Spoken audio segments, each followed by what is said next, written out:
bahwa orang pribumi itu menjadi orang terbelakang dan orang yang terjajah. Ya iki tak balekke kowe nggonen tuku obat sak teruse. Ini nek saiki obate tak kei kowe tak sangoni.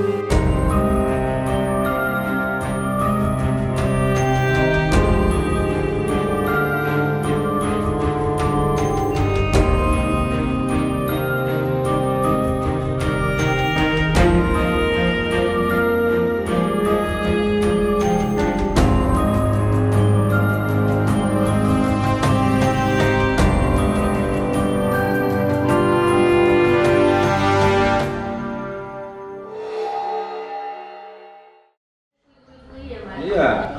Ngenteni laundry kok buka-buka ya. Kertas surat tinta tok iki.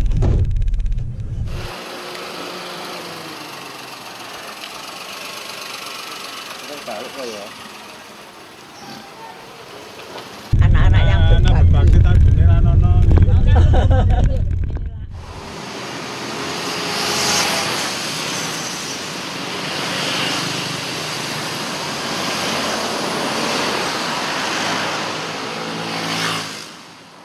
Saya Tri Hastuti. Saya buyut dari Dr. Wahidin, dan jalur saya dari Dr. Wahidin punya putra 2, Subroto Abdullah dan Sulaiman Mangunhusodo. Nah, Subroto Abdullah mempunyai putra banyak sekali, termasuk ibu saya, Ibu Trijoto yang makamnya di sini. Nah, Ibu Trijoto mempunyai putra, itu ada Hutomo, ada Trimurni, Duto Seto, dan nomor 4 saya. Jadi jalur saya dari Subroto Abdullah.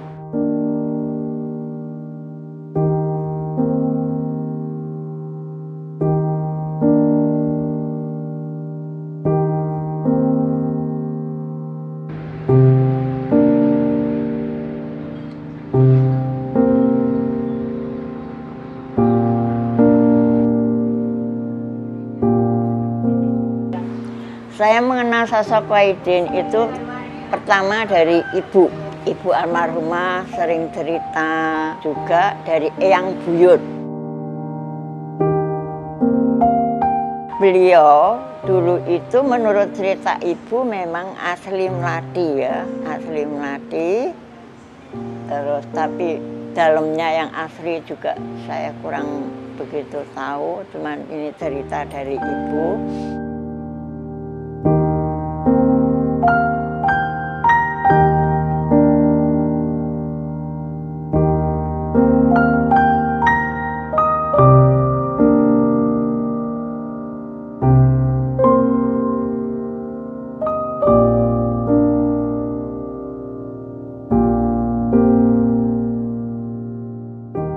Dulu itu dari Makassar, ada dari Kesultanan Makassar itu dimintai bantuan untuk meleremkan Trunojoyo berontak.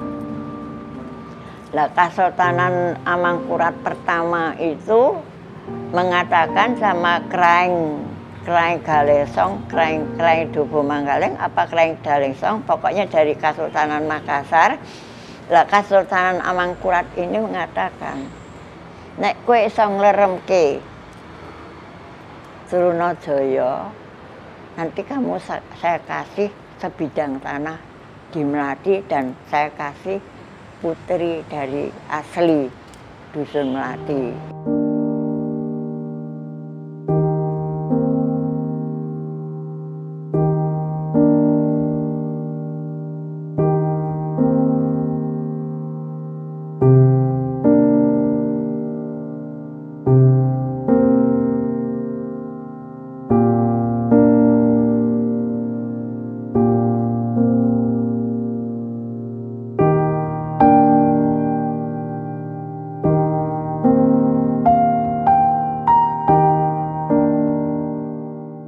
Perjuangan Dr. Wahidin bukan saya ketahui, tapi dari ibu juga ya.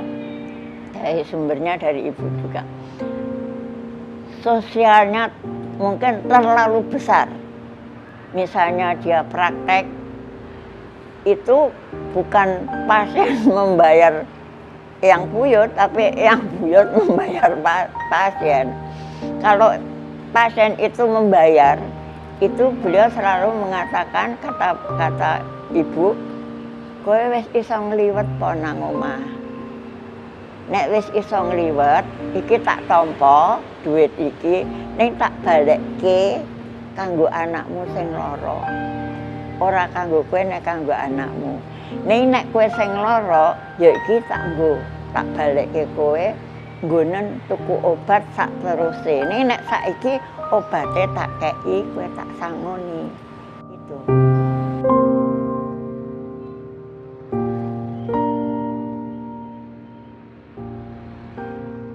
Beliau tidak harta itu bukan apa-apa. Buat yang harta itu bukan apa-apa. Jadi kalau dia gegeki harta, kaya, anak turunnya kaya semua. Ini Melati milik yang Wahidin. Terus di sana itu di dekat Malioboro yang sekarang itu, dari sampai ke Malioboro itu tanah milik Dr. Wahidin. Tapi semua diwakafkan.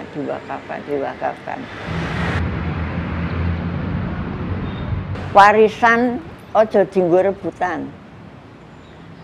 Nek nggo rebutan wong anakku akeh, luwih becik tak keke wong. Nek tak keke wong wis tentrem. Aku ora mikir, mati ora tak gawa.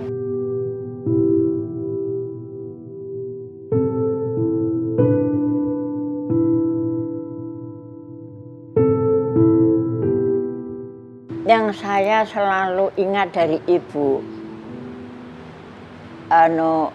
kowe gitu tiru eyangmu buyut. Eyangmu buyut ki nasionalismenya kuat sekali. Coba didelok. Tidak ngendi wae mesti nganggo surjan, nganggo lurik, nganggo blangkon. Ora pernah eyang buyutmu ki ngagem celana panjang, dasasan. Walaupun dia dilantik jadi dokter pun tetap pakai seperti itu. Jenenge Dokter Jowo.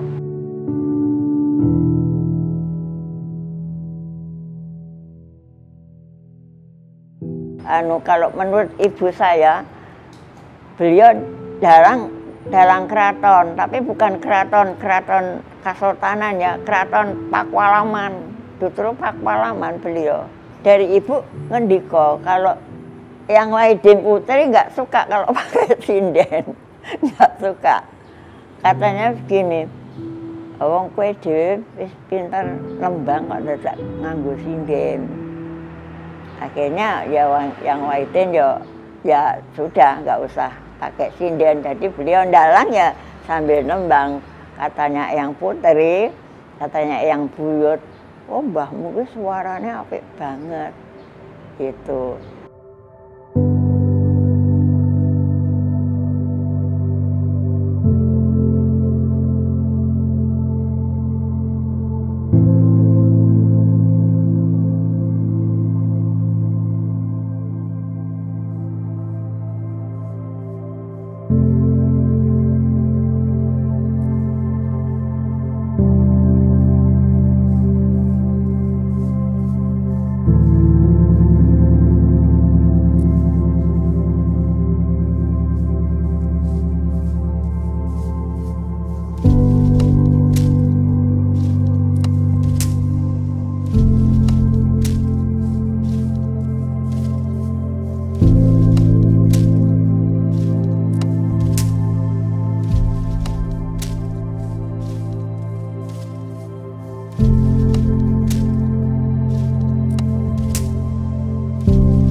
Dari sejarawan ingin sekali melacak perjalanan Dr. Wahidin sulit karena beliau dari kota A ke B, kadang-kadang jalan, kadang-kadang ya apa kendaraan apa yang bisa beliau naikin itu ada. Jadi ya kalau saya mendengar cerita dari itu, wah semono gedene yang kubuyut perjuangan itu.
Jadi 20 Mei 1908, pelajar Sosial berkumpul di sini untuk mendirikan Budi Utomo itu.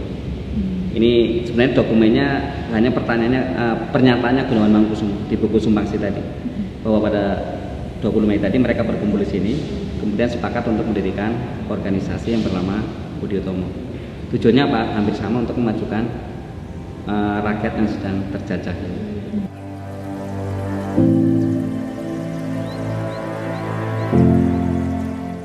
Peran Budi Utomo itu menyadari bahwa orang pribumi itu menjadi orang terbelakang dan orang yang terjajah.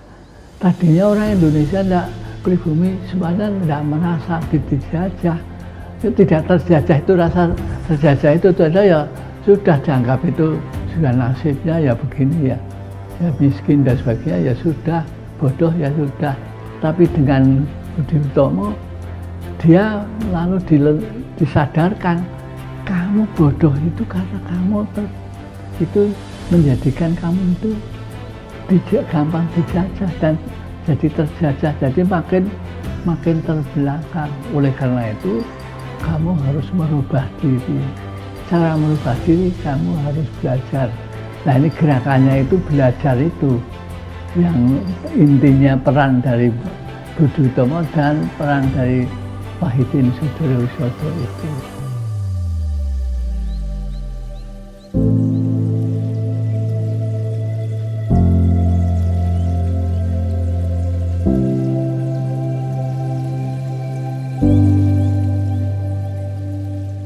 Oleh karena itu lalu mereka melakukan kongres dalam rangka untuk mendiseminasi, menyebarkan gagasan tentang pembaruan yang dilakukan Budi Utomo itu kepada masyarakat elit, masyarakat yang terpelajar. Karena yang orang terpelajar lain itu tuh orang pamong raja, orang pegawai, amtenar.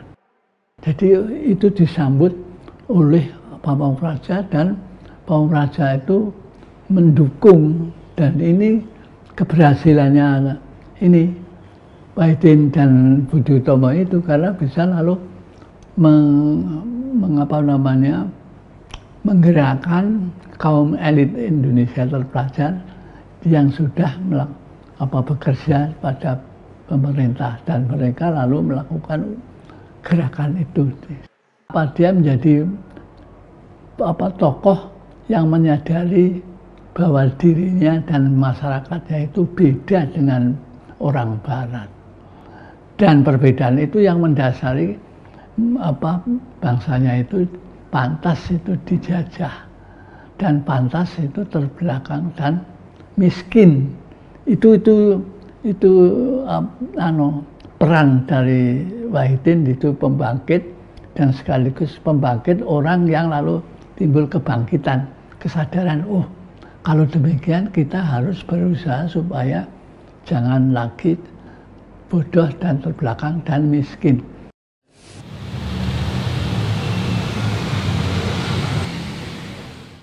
Cita-citanya untuk memajukan orang yang mempunyai pemikiran yang maju. Nah, waktu itu semboyan mereka untuk menjadikan orang pribumi itu mempunyai orientasi maju. Itu yang utama. Menjadi orang yang maju itu orang yang punya budi yang utama, yang luhur. Nah, dengan jalan apa? Dengan jalan membuka sekolah-sekolah orang pribumi itu. Nah, ini yang dipelopori tadi oleh pergerakan organisasi Budi Utomo yang didirikan antara lain pemimpinnya Wahidin Sudirohusodo itu.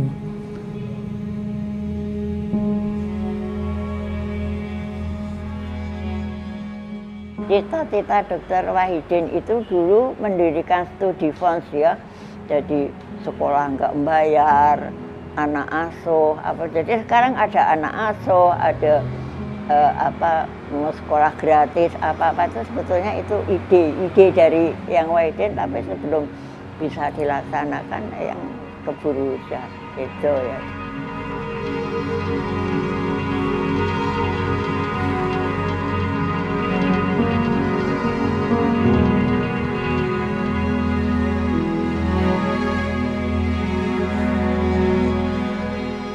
Pertama, saya tanggal 10 November tahun 73 dapat undangan ke Jakarta menerimakan piagam pengangkatan sebagai pahlawan nasional. Itu bersamaan dengan Dr. Wahidin, W.R. Supratman, Dr. Suharso, Yosudarso, terus Patimura, Diponegoro, terus Hasanuddin, terus 12 orang ini yang dapat penerimaan ini, dapat piagam. Kalau pas upacara itu aja, saya merasa punya kebanggaan tersendiri. Jadi ada terharu. Yang pertama kebanggaan. Saya waktu menerima piagam itu, saya seperti mimpi. Dan saya masih terngiang-ngiang Butin itu ngendiko dari Yogyakarta dalam ya saya bahasa Jawa inggih dalam saking Yogyo. Oh, cucu buyut Dr. Wahidin buyut. Oh, nggih. Terus saya dicium sama Butin. Terus beliau mengatakan, "Jeng derek nggih pun lajengken perjuanganipun eyang buyut." Nah, saya cuma bilang, "Inggih, mugi-mugi dalem saged nglajengaken."